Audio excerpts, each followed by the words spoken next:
ពេលយើងរៀនចប់បងត្រូវលាអូនមួយរយៈពេលសិនទៅរៀនបរិញ្ញាបត្រនៅឯភ្នំពេញដើម្បីអនាគតយើងទាំងពីរ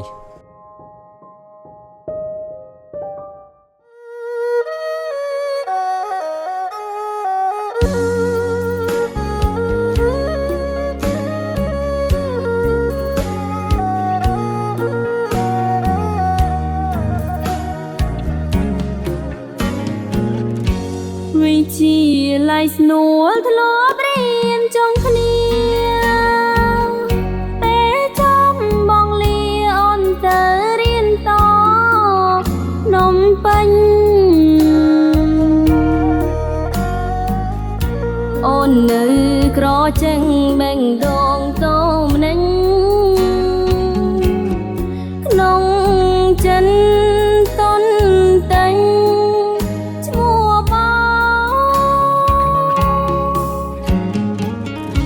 វ័នពោ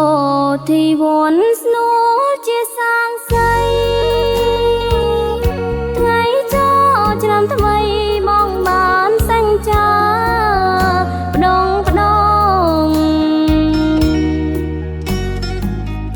រៀនចំប្រាប់ម៉ែចូលស្ដីនួនល្អអញធូបបានសងសញ្ចា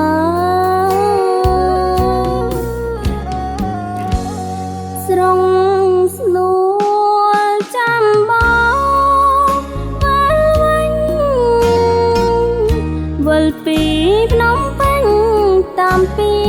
សន្យាអូននៅចាំបងដល់ថ្ងៃរៀបការ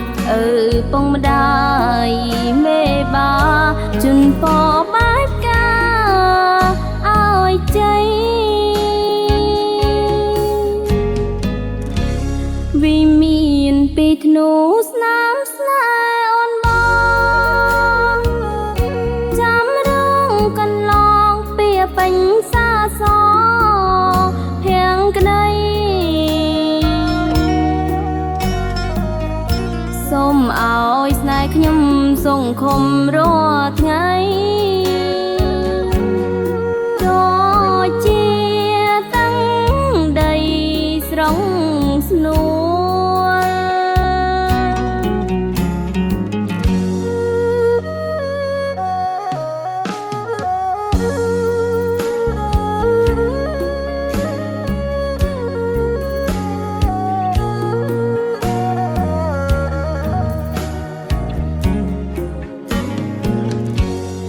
ស្រង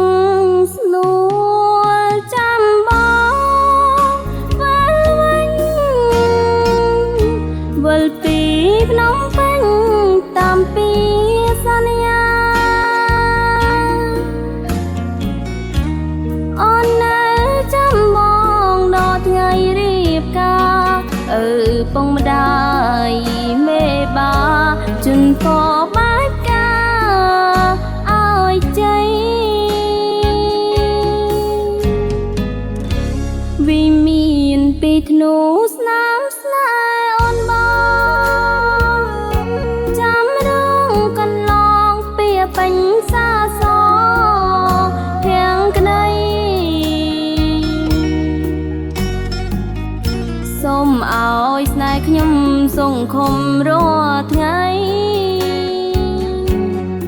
ដូចជាតាំងដីស្រងស្នួល